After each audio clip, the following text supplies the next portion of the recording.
Hi, today I'm gonna attempt to make the largest arc of my life, which could be pretty small compared to some arcs other people make, but it will be the largest for me, if I can actually make it.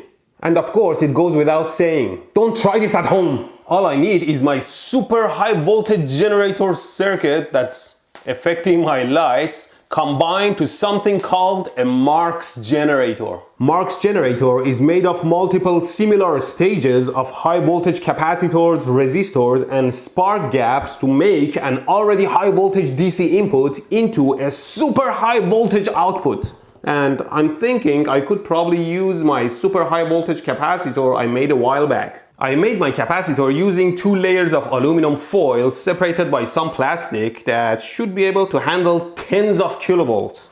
And I should be able to charge it using my circuit that creates...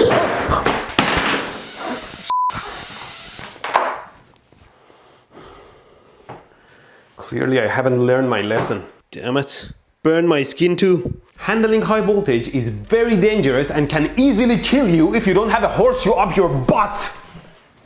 Maybe that's why I can't sit comfortably. Don't hold high voltage output while holding the ground. All your muscles will contract. It feels like you're hit by a truck. Be disconnected from everywhere, and if you have to, touch the circuit with only one hand.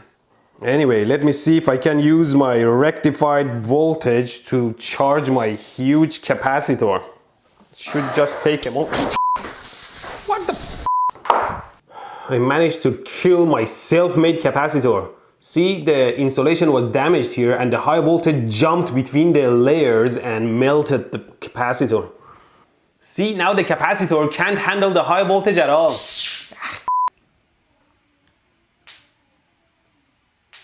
What is that? Yay! This is interesting. See, the charges are flying over air due to corona discharge, charging the capacitor enough for it to break down and repeat periodically. Yeah, See, air is like a very large resistor that can conduct under very high voltage due to corona discharge, and it charges the capacitor to very high voltage. And the plates of the capacitor being so close, at some point they arc and short the capacitor and discharge it periodically. This is actually how the Marx generator works. Like I said, a Marx generator looks like this, with many of these stages repeating. These are spark gaps that are normally open circuit. When you place a very high voltage DC at the input of the circuit, the electric current, like a river, charges all the capacitors to the same voltage. The speed at which the voltage levels charge up depends on capacitance and resistance values that you can calculate using simple exponential equations, Fourier or Laplacian transforms for frequency response. What, you don't know them? Then head on to my sponsor, Brilliant. At Brilliant, you can easily brush up on your math, science, or computer knowledge by taking the courses you need among a ton of interactive courses. Like the stuff you need to understand electronics better. Why are you wasting your life for then? Get 20% off of your annual premium membership at brilliant.org/electroboom and learn a ton of professional knowledge in very fun and simple ways. Look, my capacitor broke, so I ordered a bunch of 15,000 volts 2 nanofarad ceramic capacitors. Let me see if I can recreate my broken capacitor situation. Here you see I put a small gap between the legs of my capacitor, and now I can charge it with the high voltage to create the same effect. Well, this was the same thing, just much faster. I guess I can increase the gap between the legs so that the capacitor can charge to a higher voltage. Let me turn off the supply first.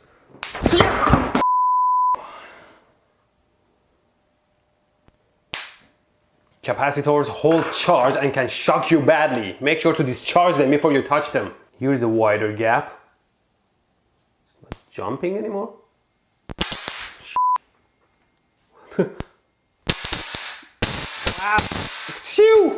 It seems like the voltage is now above the 15,000 volt rating of the capacitor and just jumps directly between the legs.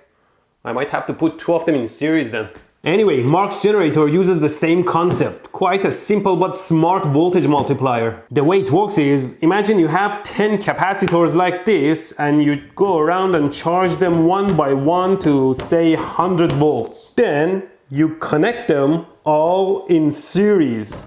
Now if you measure between the end and the beginning, you will have 10 times 100 or 1000 volts across it. And that's what the Mark's generator does. You have these high voltage capacitors, say 1 nanofarad, initially parallel to each other through a bunch of resistors of 1 mega ohm. When you turn on the supply, the current flows and charges all these capacitors ideally to the same high voltage. Now all you need to do is to put all these capacitors in series to get a massive voltage. What Mark's generator also has are these spark gaps connected from the end of one capacitor to the input of the next and so on. And these spark gaps are basically switches. When the voltage across them, which is also the capacitor voltage, is low, they are open circuit. When the capacitors charge to a voltage level higher than the breakdown of the spark gap, a low resistance arc jumps across the, say, first spark gap, shorting these 2 points, putting these 2 capacitors in series, if you ignore the very large resistors. The first arc jumping triggers all the other spark gaps and all the capacitors fall in series. All of a sudden, you have a huge sum of voltage that can arc across a much longer distance to ground. When I saw this potential, I said, "It's for me?" After the discharge, all the capacitor voltages drop and the spark gaps open circuit and the cycle continues. Anyway, in addition to my high voltage capacitors, I bought some high power large 1 mega ohm resistors. Not for their power though, just that the resistor legs have to be spaced far enough. Otherwise the high voltage will arc across the resistor, which we don't want. Let's put them together.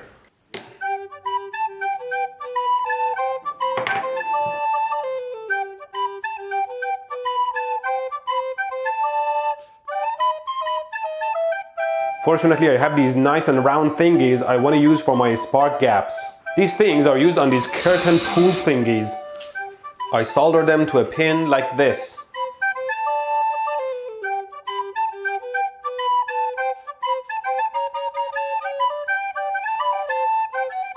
Here's my Mark's generator ready to run. This is the output of the circuit and that's the ground, and hopefully there will be huge arcs between them when I turn on my power supply. Nothing? I can hear the high voltage. Maybe my gaps are too wide. I can raise the power supply to give it more voltage output.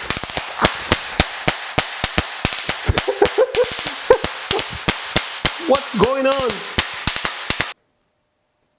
Did you see that? The voltage was so high, the arcs, instead of jumping at the output, they were jumping across the resistors. Maybe I have to make my gaps shorter so the voltage drops, or maybe this gap shorter. Let's see.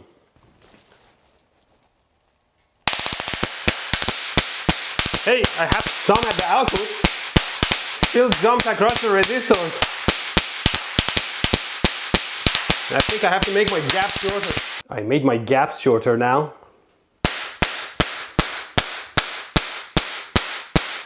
There you go. Can I make it wider now?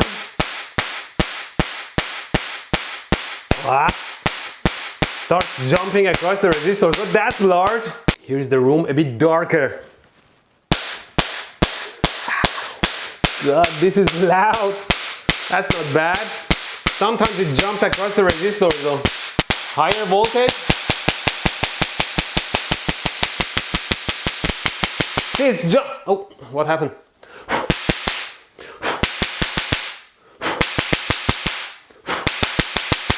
Starting to continuously arc. They say there is another way to run the circuit. See, right now I'm running my supply voltage at a lower level so the circuit doesn't trigger automatically. And then externally I can trigger the circuit. Say with my screwdriver I can short the first gap. See? And it jumps. There you go. Which might be good because it takes a couple of seconds for all the capacitors to fully charge. So this way I can give it time to charge and then trigger the circuit. It's not bad. Just makes me a little bit sad that I can't supply a higher voltage to make an even larger arc because my resistors are not big enough and it will just arc across them. But I have another trick. I could cover the entire circuit with polyurethane for better insulation, the stuff I put on my Tesla coil. First, I cover the front of my spark gaps with masking tape to make sure they remain exposed. Then I cover everything, especially the exposed metals, with my polyurethane, except maybe where I want to make contacts to the rest of the circuit. I put 5 coats on, but doesn't look like much. Hopefully it insulates enough. I also want to mount it on a plexiglass so I can hold it vertically.